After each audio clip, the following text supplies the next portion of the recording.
Welcome back, episode 5 of the Josh Kane Presidential Fireside Chat. Even though it's not filmed in front of a fireplace, like I initially planned. But this just seemed like a better angle. Captures me at a better angle. So president from 1816 served 2 terms, and his vice president was Daniel Tompkins. Again, a lot of these guys are, if they're mentioned once in some of these books, that's it. You never hear from them again. You don't know who they are. They're just nameless, faceless. So states added. He had a lot. So Mississippi, Illinois, Alabama, Maine, and Missouri. So the Missouri Compromise, that's added Missouri and Maine at the same time. Again, you can see the slave states versus non-slave states.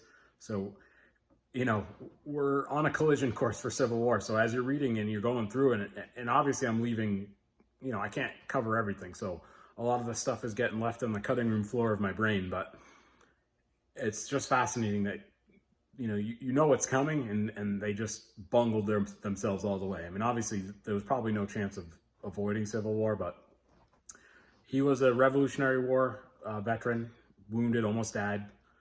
And then he's like real loaded. Decorated. He was a governor, senator, minister of France, and then he was a Secretary of War and Secretary of State at the same time under Madison. So he was one of our most decorated in terms of just politician, war hero. I actually really like James Madison, and I'd probably like him more if he was not a slave owner, but it is what it is, right? But I was a big fan of James Madison. He actually did all the heavy lifting for the Louisiana Purchase. Like, he was over in France. He did all the negotiating. Jefferson just basically signed it. He gets all the credit. James Monroe did all the work. He was real old school. He's considered the last founding father. So he still wore the knee-high pants and the buckled shoes and the powdered wigs, while everybody else had moved on to more modern dress with, shoelaces and full pants. He was still running around as president with, he seemed so out of place, which I love. I love that he didn't update his wardrobe. He actually ran, and this is going to sound crazy, in 1820, he ran unopposed for president. Isn't that crazy? He received all but 1 electoral vote. Somebody voted for John Quincy Adams, but he received all the electoral votes.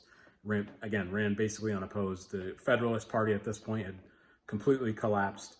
And he died on July 4th, 1831 in New York, but he's actually buried down in Richmond, Virginia, near a future episode, near another president who's controversial future president. So, book recommendations. I'm actually going to start with a podcast recommendation. I printed the screenshot. So this one is the Washington Post. I can't think of it. Lori Cunningham, I think's her name. She did this back in 2016, so maybe it's a little dated, but she did it during the election, leading up to the election. So she released 1 episode per week of each president. And, she had all kinds of experts, authors, historians, doctors. It's really good. What I usually do is when I've been doing is when I finish a book, I listen to the podcast, sort of like a dessert at the end of the book. This one, I just recently discovered like 2 weeks ago. It is terrific. This guy, his name's Lindsey Graham, but not that Lindsey Graham. And he's doing each election, all 58 presidential elections. And if you're not going to read the books, this is probably going to be your next best source. I mean, he's really good. They're about 40 minutes, 45 minutes per episode. And he's sort of acting out all the parts. So it's just him talking, but it's him doing different voices at times. But it's really, really good. I just discovered it, and I'm like flying through it, trying to catch up. So he's releasing 1 a week up until this election. And then finally, for the book recommendation, this book was excellent. The Last Founding Father. Again, James Monroe is terrific. So I was a fan. In terms of travel, again, Virginia, I got nothing. So I guess we can talk about Maine. I love Maine. And 200 years, it's been a state. I'm a big fan.